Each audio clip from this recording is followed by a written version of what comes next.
Welcome to Practice Disrupted, a podcast where we find ways to create new solutions to current challenges while elevating the value of architects.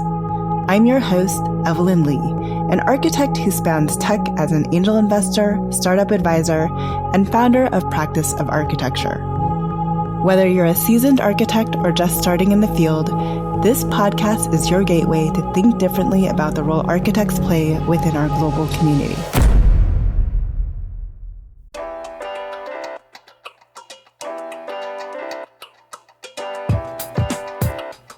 Hello, Disruptors. Welcome to this week's episode of Practice Disrupted.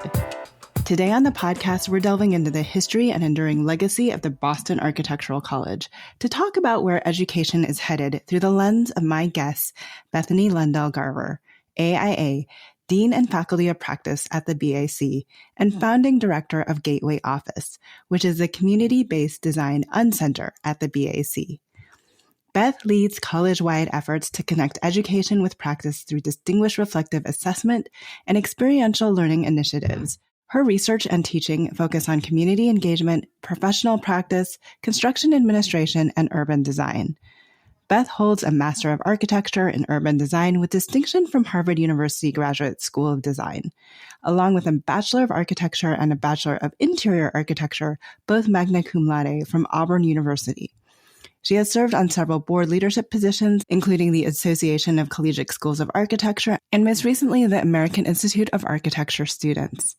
Prior to joining the BAC in 2014, Beth worked with Raphael Vignoli Architects in New York and San Francisco, managing large laboratory and healthcare projects from design through completion, including numerous years of full-time on-site construction administration supervision. Today, Beth runs a design consultancy studio in Somerville, Massachusetts, where she resides with her 2 daughters, 2 cats, and her husband. She likes walking barefoot, playing board games, making funny faces, and turning the music way up. Hi, Beth. Welcome to the show. Hi, Evelyn. Thanks for having me.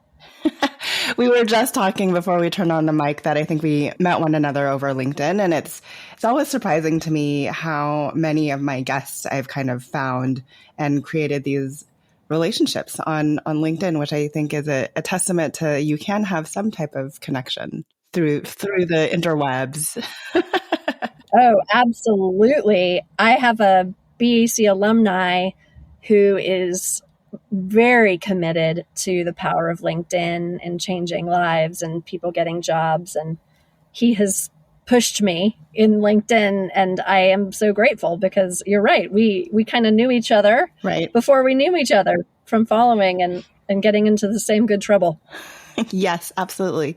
So we like to open up each episode of Practice Disrupted with a bit of an icebreaker. We've gone over your formal bio. Is there anything that you want our audience to know about you that they might not otherwise know? Well, there's a lot of things. I think one thing that has kind of followed me throughout my life and is a little surprising is that I am a reincarnated cat. And I was not expecting that.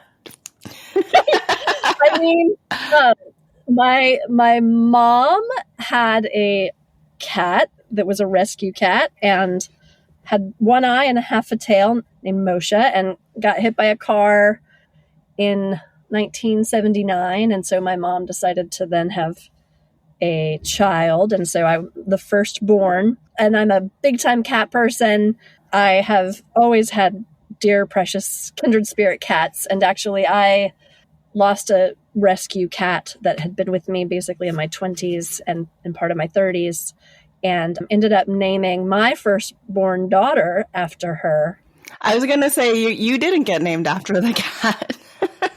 I didn't get named after the cat, but I named my daughter after it. Oh, that's amazing. Your cat. So yeah, there you go. Yeah. One of the many things. But it also, and I don't know if we're going to diverge down this path either, it also means you're a mother. I am a mother in my 40s. I have 2 incredible young girls, 5 and 3. I am late enough in my career. I'm dean of practice, so I have some authority in my role to feel comfortable being able to manage the demands of my job and all of the things at the same time as being a mom and doing all the backbreaking things related to motherhood. But I know that the majority of moms in our field don't have that luxury. And so I'm really passionate about, first of all, just making space for all the women that are working with me to feel safe and open to, not have to apologize at all for all the things that come up in the day-to-day, but really value their ability to manage multiple things at one time, go from, serious health concerns or, traumatic issues at home to being able to kind of pivot and take care of the things that need to happen at work and in serving our students. So I feel very, very strongly about all the work that needs to get done to help elevate women in our field and in all fields. And so, yeah, I'm trying to live it. But it does kind of, when I go to conferences at the Women's Leadership Summit in Boston this past fall, there was a session about motherhood. We were talking in some more or less predictable, safe space about making sure that you ask for support from your manager and, being open and not being afraid to ask for help. And a very, very courageous woman raised her hand near the end of the session and said, I had a miscarriage recently, and I did go to my human resources and my firm, and I was, trying to kind of get leave, and I was told to, that it wasn't something that was applicable for leave. And, so you're telling me get support, but I'm not getting support. What do I do? And then at that point, it kind of started to get real.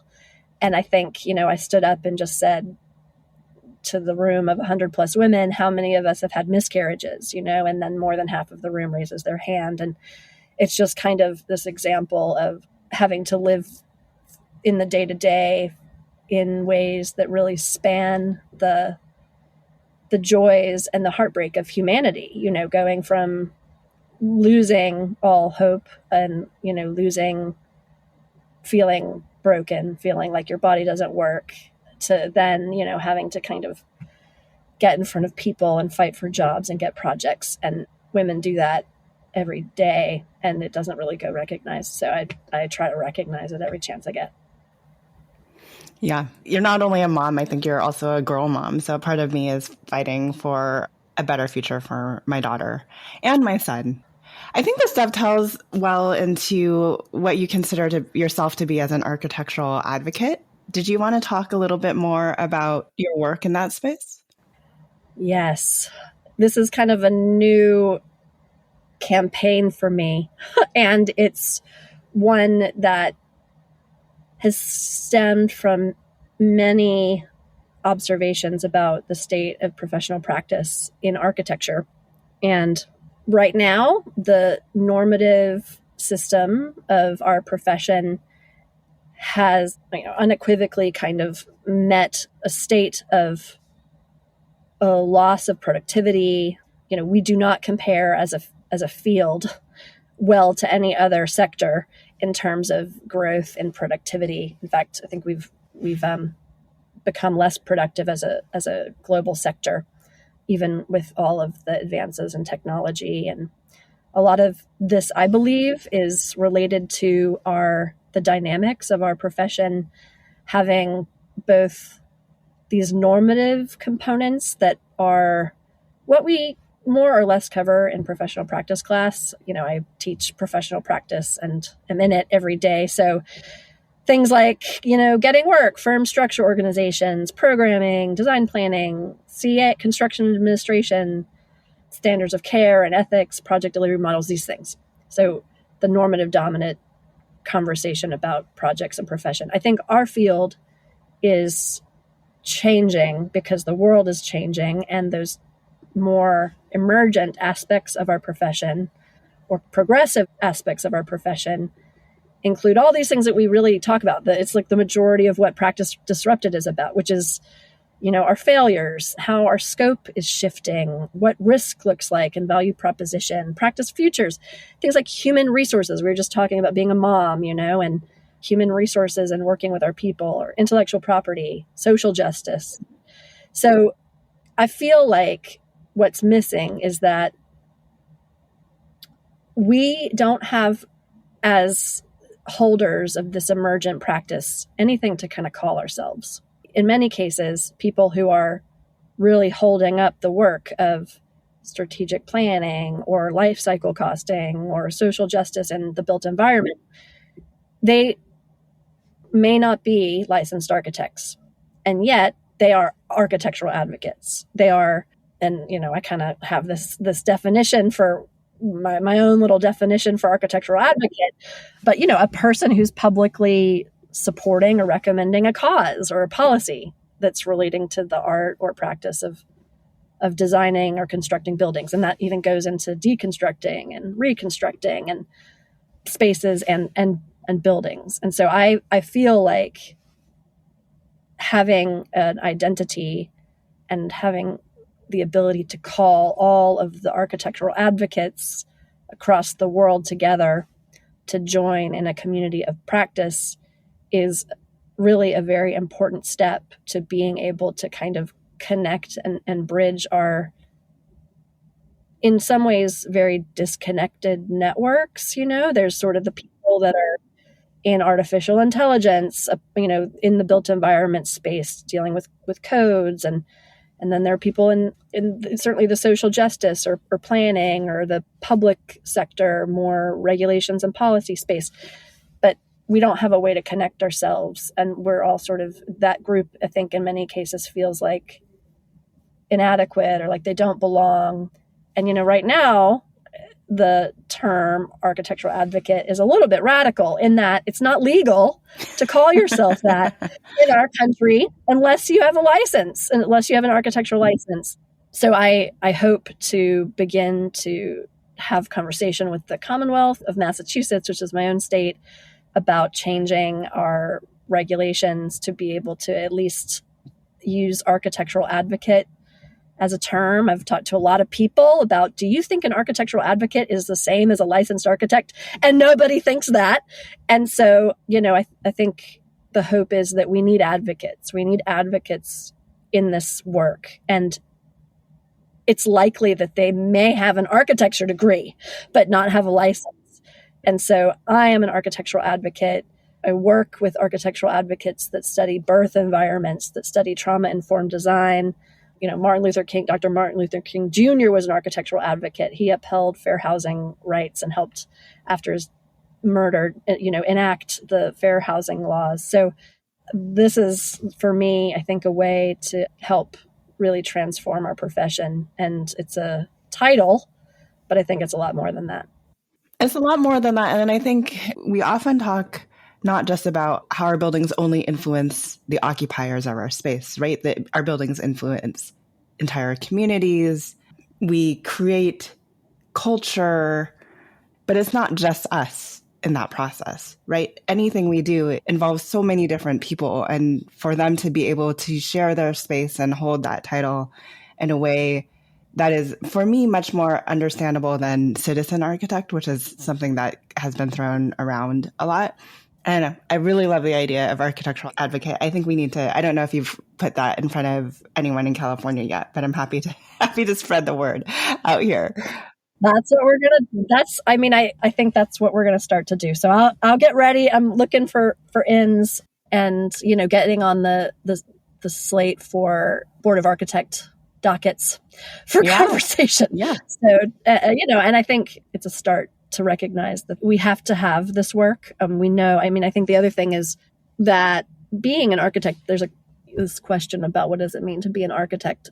It's a really, as you said, it's a influencer and creator of the built environment. It's a very public role, and public even in those that are doing residential work, because you're, somebody's going to sleep and having their most intimate moments in a space and then going and facing the world. And so being able to empower people to support and recommend policies that inform that built environment, and just acknowledging the kind of critical nature of that, and the fact that it may be about designing and constructing buildings, but this whole reconstructing and reusing and, shifting our mindset into architecture cannot just be about new construction anymore. And if our real role is protecting health, safety, and welfare, new construction has done so much damage to the world, to the people who have built it. I mean, thinking about the labor who builds your architecture, I mean, it can't just be about that anymore. I mean, really, it urgently has to start being more about redesigning spaces, or, taking pieces apart and reusing them in ways that are different. And so architectural advocates can help us a lot with that. I really love the term. So for any of our listeners who want to spread the word about architectural advocate, reach out to Beth. Yes. Reach out to Beth. We'll put it on the docket of your state board. It's only 3 in the Commonwealth of Massachusetts, only 3 words have to be added to the regulation in order to make it legal. So right now, the only term that can use architectural without a license is architectural intern or intern architect. So the regulation would just be changing it to architectural intern or architectural advocate. So you mentioned kind of expanding the definition of architects, and I've always loved talking to both students and people in education, because I feel like they have the pulse on what the next generation is really interested in doing, especially as they come out of school, or even what they're interested in doing with their architecture degree. Because I feel like so many students even go into architecture these days knowing they're not going to practice in a traditional sense.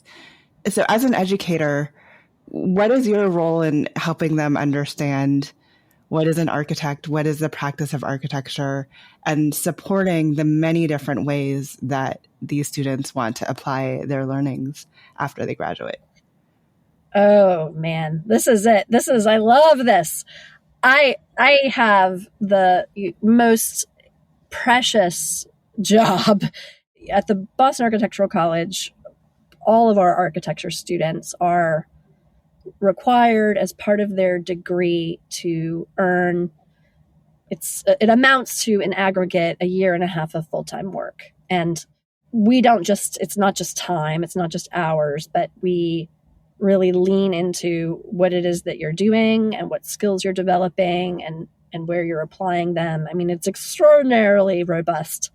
And what it means is that every day I am asking people, why are you here? Why do you want this degree in architecture? And what is it that you're hoping to do? And for me, it's not after you graduate. For me, it's as soon as you can possibly get started doing it, because at the BAC, you jumpstart your career while you're with us, which is actually a really precious moment, because I'm there to support students through all of the, fear, quite honestly, of going out into the world and finding a pursuit or work or professional practice and starting to earn money. A big part of it is talking about how it doesn't just have to be in an architecture firm. A huge part. And at the BAC, our history, I think a lot of times people step foot in and think, okay, well, the only valuable work is in an architecture firm.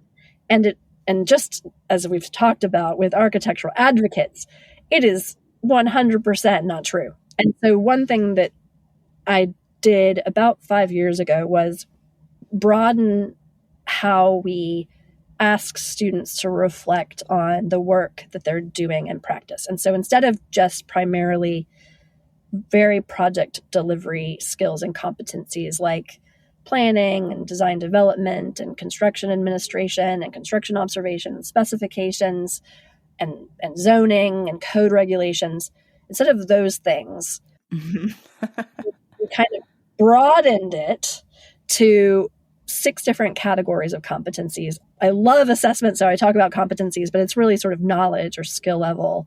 And the 6 areas are conceptualization. We have one where it's sort of integrity, ethics, professionalism, There's another that is related to technical skills and representation and really kind of being able to communicate through platforms, both, fabrication, digital platforms about the work. We still have project delivery methods in there and the kind of traditional architecture skills and competencies. We have added entrepreneurialism and practice operations.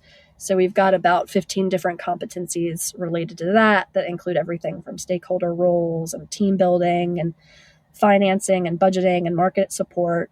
And then we also have an area of competencies that we encourage students to apply related to public interest design and teaching, mentoring, and research. So we say to our students, any of these areas or anything that's not here can be valuable for you. But, what we ask is for students to reflect on what it is that they're learning, which in thinking about broadening the definition of architecture, we don't, and really the workforce. I mean, I think in general, the workforce, there's just not a lot of time dedicated to developing our workforce, to learning, to mentoring, to helping new employees develop into managers and managers develop into owners. We kind of just like happens, and it doesn't really happen well, which means that, and I'm maybe mostly speaking about our field, and a lot of this is from talking to professional practice faculty about just like what's taught in school. And there's this idea in our field that design is really when you're working on the design and construction of the building, when you're working on something that you see and it's related to design and construction. But a big part of capital D design has to be, getting out your pro forma or your business model sheet or looking at your profits and losses or thinking strategically about, being able to get revenue in new areas. I mean, every other sector recognizes the value of design in these areas. McKinsey Consulting has a whole design branch that shows the value of design for like the top 100 revenue generating companies across the world. And yet in architecture, we are kind of like, we put ourselves in a box, our own box. And we belittle the work of those that are designing with words or numbers or strategies or planning or thinking about, okay, we need to set aside 8 hours a week to letting our managers talk to our new employees to ask them what they're learning and what they could do better, what they're afraid of. I mean, and then, it gets into billing and how do we bill? And there's all of these things. So I just went on a big, long thing, but it's fine.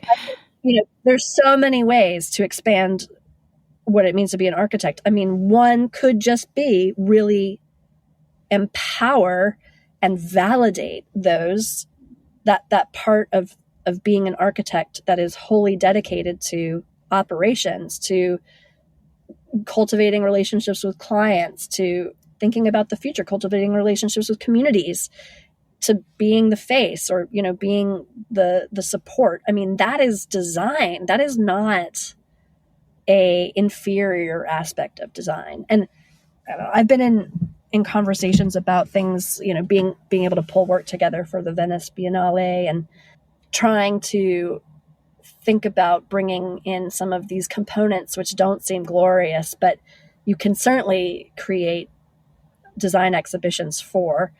And even in those conversations, it's kind of like, well, no, I mean, it really needs to be something aesthetic or something visually compelling. Well, it will be, but it'll be about the operations. Uh-huh. No, it's not good enough. And I mean, I think it just has to change, and it is changing. And I think hopefully this empowering the architectural advocates to seize design in their work and to be able to show how architectural thinking is applied to more than just designing and constructing buildings it's critical. I would piggyback a little bit off of what you're saying. The struggle of the middle manager, I think, is prevalent, not just in architecture, but everywhere, especially coming out of the pandemic and having no idea really how to manage teams in hybrid well, right? In a hybrid work environment using new technology and trying to fit old ways of working without necessarily consider new ways of working, but just trying to not reinvent. Well, we're not reinventing, but cramming our old ways of doing things into these new ways of where we're working and who we're working with and how we collaborate, even with these new tools that we have. The biggest difference, though, I see between industries outside of architecture and architecture is that there's an emphasis on the professional development of those individuals as they progress through their career as leaders. Versus in architecture, as you said, we only continue to celebrate those skills which are tied to the building. So much of our own professional development in architecture is around detailing and project management or just the project itself, right? And not all the leadership components that is required to be a decent manager. Yeah, there's a study that Lumina Foundation did with Gallup. Well, there's actually a number of them, but learning while earning is one. But it kind of goes into workplace engagement and workforce engagement. And it's a longitudinal study of tens of thousands of recent graduates, not just in architecture. But it talks about how, as a society, and I think it's based in the United States, we are at about 30% engagement in the workplace. 30%. And that's really low. Talk about lack of productivity, right? With lack of engagement. If you imagine elevating our engagement at work, even to 50% or 60% or 70%, imagine all that we could do, all that we could accomplish at being able to kind of solve so many of these challenges that we face every day. And it was interesting for me to look at how engagement at work is defined. And this is this Lumina Gallup study. And it very much centers on the concepts of wellness and engagement being sort of finding wellness through your work and the study breaks it down into 5 different areas of sense of community or communal wellness, financial wellness, physical wellness. There's one about sense of purpose and identity. In some ways, it really helped me to realize as a shepherd of, I've got 600 students at the BAC that I'm asking to work in order to graduate. And I feel this responsibility for ensuring that experience is a fulfilling learning experience. It's not just checking a box, but it's something that is improving their life. And so for me, workplace engagement is, I'm always trying to think about what can I do to help employers be better learning partners. What can I do to help employers, even though they're not my students, be more mindful of how their teams and their people are feeling like they're growing and thriving and engaged, because, it's having an indirect effect or a direct effect on my students. So there's lots of interesting stuff, but we're not necessarily alone. But I do feel like we're not doing all that well when it comes to financial. I mean, just even starting with financial wellness, I don't think we're known for strong community wellness. I do think we benefit, sense of identity and purpose is a strength. However, there is so much disconnect with how that translates to, the ability to support ourselves. I would say sense of purpose when it comes to usually the projects that we're building within the community, sense of purpose as an individual in a firm, understanding how what I'm doing is contributing financially to the success of the firm is a different, maybe lack of workplace sense of purpose, but overall project sense of purpose. Yeah, right. And okay, the name of the study is Great Jobs, Great Lives, or Great Lives, Great Jobs.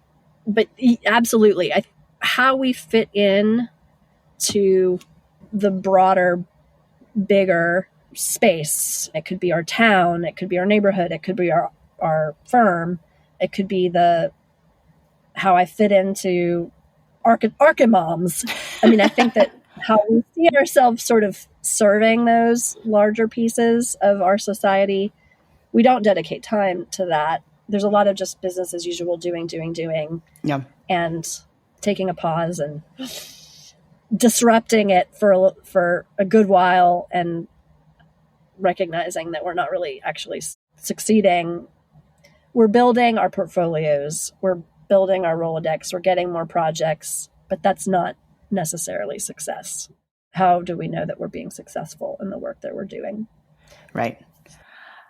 So I've always kind of been a fan of the BAC and how it as an institution has been pushing kind of the evolution of architecture forward. I feel like the BAC is always the first to raise their hand to try something new in many ways. Do you want to talk about that? And I think why it's a good place for individuals like yourself who are interested in changing the outcome of the profession from an education standpoint, because I feel like so much of, we often talk about how changing the profession needs to happen on the practice side, but I feel like you guys are trying to even change the profession from the education standpoint. The big picture goal is to try to transform the profession from education and from our emerging leaders that are with us while also in their firms. And it's not just follow along and get in line. It's while they're with us, we can say, you're experiencing that. Let's have a conversation about it. Let's challenge you to, ask to do different work. I mean, we're really trying to transform the profession from the inside out. It's a really special institution. We were founded as a club in 1889, and it's always been, since 1889, a partnership between practitioners and educators and students. It's always been that. It was a group of MIT faculty interested in teaching, and at that time we called, they were poor draftsmen in offices that couldn't afford to go to Europe on the tour of the L'École des Beaux-Arts to get their professional architectural education. And so they took classes at night in watercoloring and drafting and in the kind of fine arts of, at the time, architecture. And it's remained. It's always been a bridge, and it's always been a place where kind of going above and beyond what the one job is, it's not just going to school, it's not just working, it's doing both, has been the norm for us. And because of that, we're comfortable being the outlier, and it's all in the name of access. So it's all about just like enabling the poor draftsmen to get an education while they couldn't afford to go to do a travel study abroad in 1889. It's about enabling people to make money while they're in school to offset their tuition and jumpstart their career, and also get support to, think about what it is that they want to do and what kind of future they want to change. So, the first, in the name of access, 2009, we were the first accredited architecture degree. Our Master's of Architecture was the first accredited online degree in 2009, well before the pandemic. That's an incredibly strong program and continues to grow. We were a center. Ted Landsmark was our president, but we were a center when we became the first non-college or university to hold an accredited degree program. And that was our Bachelor's of Architecture program and actually Ted Landsmark wasn't the president then, but in 1970s. And, and we were one of the first group of inaugural integrated path to architecture licensure schools, and now are definitely leading the flock in terms of the number of IPAL graduates. And, we've got students we're at like 35 different states where our students are registered, who, on the day of graduation, basically were able to send in their check to the state board to get their license. We talk to people, we talk to each other. We don't have tenure. There's a level of competition amongst ourselves that isn't there. We are really just in it for the students and improving lives and helping. We are scrappy. And so we really, in fact, we do a lot with a little, and we've kind of always done a lot with a little. But I do think the aspect of sense of identity and purpose and just how crucial that is really to a living system. You know, if you think about, we're in these living systems, we're organisms, and the living system of the BAC, this incredibly strong sense of identity and purpose as being this bridge between practice and education and connecting students to learning out in the world where they're having to kind of make decisions for themselves about where they want to be and what they want to do and how much they want to make and who they want to be working with, like this sort of agency of making those decisions. We're there. We care. We're comfortable in that uncomfortable place. So I don't know. My worry a little bit now is that there's a lot changing in education and in the profession. And I worry that the BAC is just different. It's just different. You position yourself as forever the outlier because you're just different, right, rather than bringing everyone else along. Right. I think that more and more lately, people have been coming to me and saying, I didn't really initially think that the way that you were all doing things was the way that things needed to happen. But more and more I do.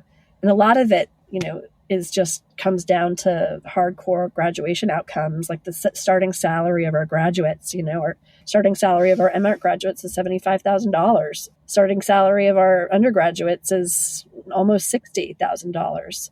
And if we all know, or maybe we don't know, but when you look exponentially over the course of a lifetime, being able to kind of get a starting salary that then continues to kind of grow and elevate, like raise, that money ends up becoming over the lifetime an increase of what could add up to, millions of dollars over a lifetime.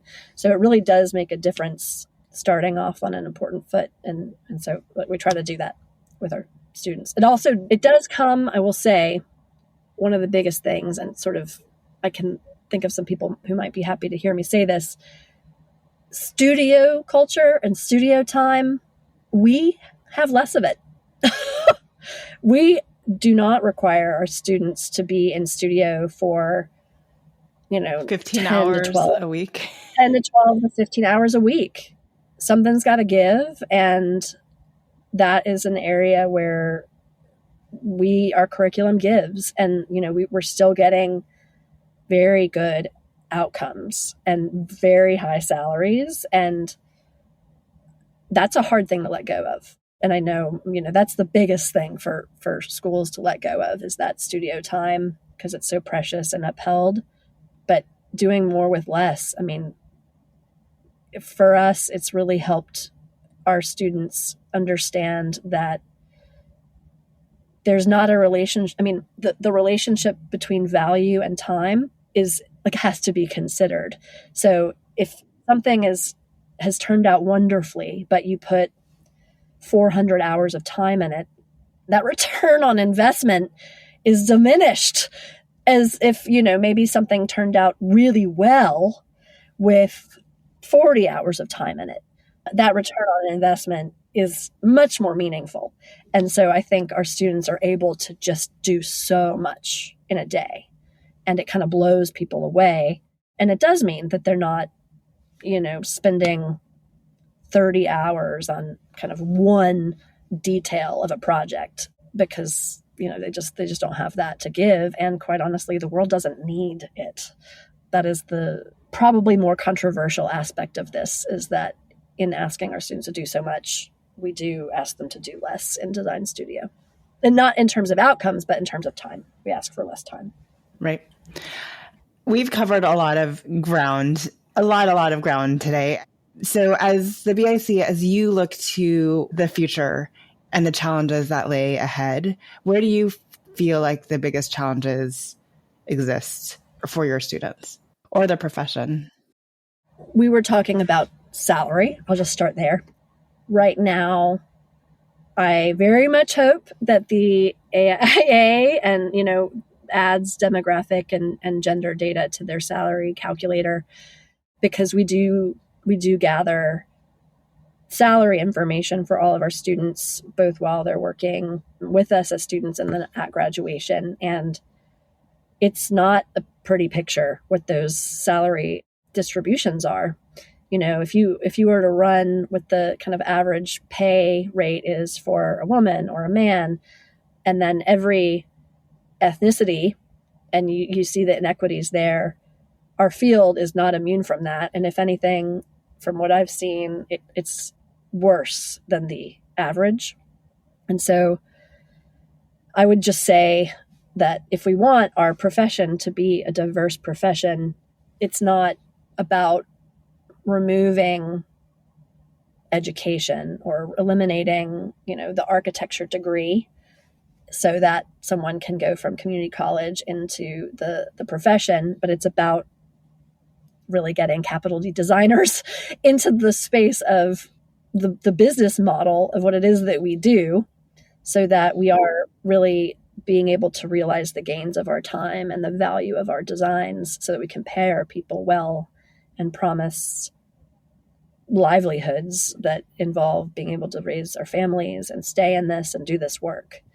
And so that's one aspect of the future that is absolutely changeable, but people in firms have to dedicate time to making that happen. And it does actually go down to kind of time-bound productivity and value, and just getting more done in less time, and maybe, at a level that some might say it's not quite as good, but the client really would never even notice, And so that's kind of one thing. The other thing is, I think there's lots of different roles for us and lots of different roles for my students in the future. There's sort of this role of needing to continue to be a trailblazer and a pioneer, and, be the one leading these conversations.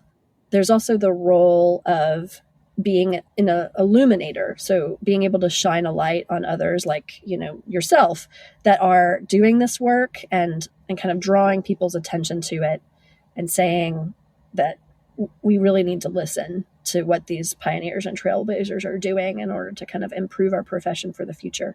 There's another role which is about, and a lot of this is sort of inspired by the work of Deborah Fries and looking at systems change theory.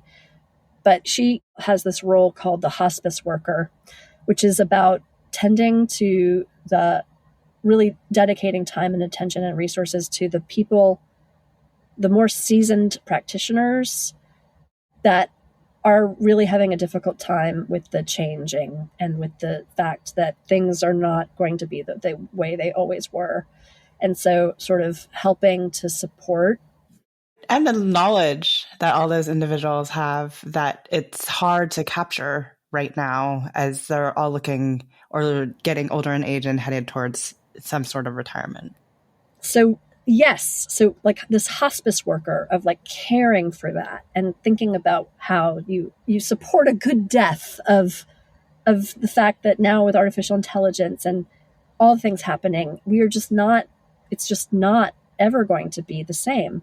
And so cultivating that and in a nurturing, caring way, and then, protecting. So the other piece that I encourage my students to be is like choose, and this is all architectural advocates, but seeing the pioneers, seeing the illuminators, seeing those that are doing the kind of hospice work and supporting the seasoned professionals and practitioners who are just very much struggling with the change that's happening in our profession, and protecting the pioneers and saying, let them, give them space to change things, let them try this new thing, or let them go down this path to see what happens and experiment and make room. And this is, again, I think it's you, Evelyn, but those protectors are embedded in large systems, national organizations and associations, and have influence and power, and can say, we need to protect these pioneers so they can keep doing this work and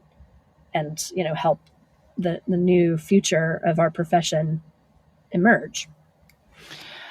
So the demographics, well, it's hard to understand the demographics of any podcast, but we believe that it tends to skew younger towards like newly minted leaders or individuals that are just starting off their firm. And then, of course, we get a lot of students and those earlier in their careers listening in.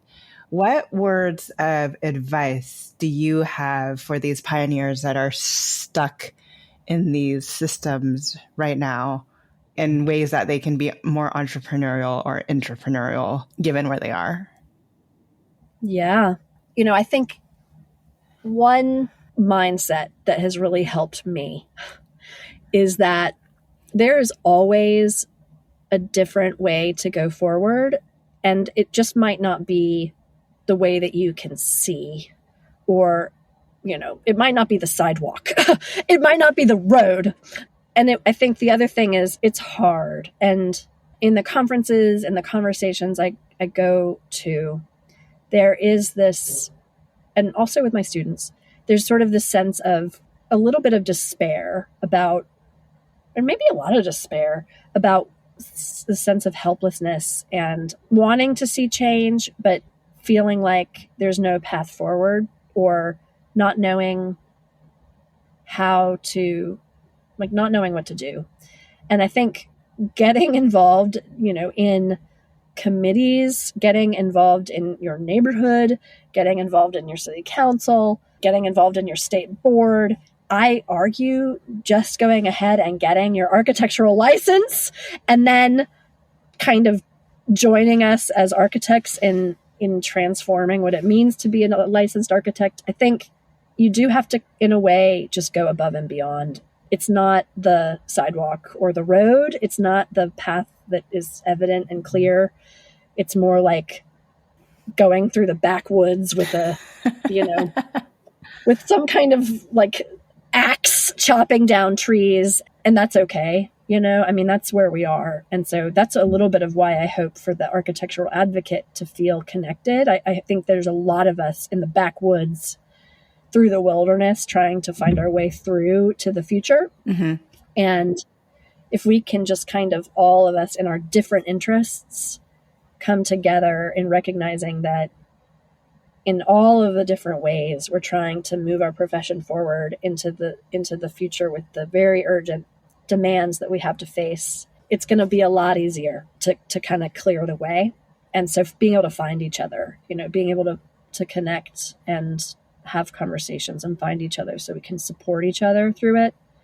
It's really important. So like if you're someone starting a firm or a new student, I would say find a friend or find somebody who you recognize and value and establish a relationship with them so that you can call them up and say, this is really hard. I don't know what to do. I'm not sure I'm going to make payroll next week, or I don't know where the money's going to come from, or I don't know if this is good enough work. What do I do? And just, help each other, get someone who can support each other. These communities of practice, I think, are really the key. And building one big community of practice through architectural advocacy is another key.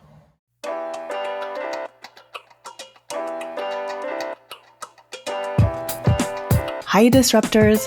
Thank you for joining us today on an episode of Practice Disrupted. If you like the content for today's show, you can find all of our past episodes over on practiceofarchitecture.com/podcast. Be a part of the conversation by joining me, our speakers, and other disruptors in our community at practiceofarchitecture.com/community. Our social media handle is Practice of Arch. That's Practice of ARCH. We'd love to hear from you, so feel free to drop us a DM and say hello. Tune in next week for a new conversation on change in the profession.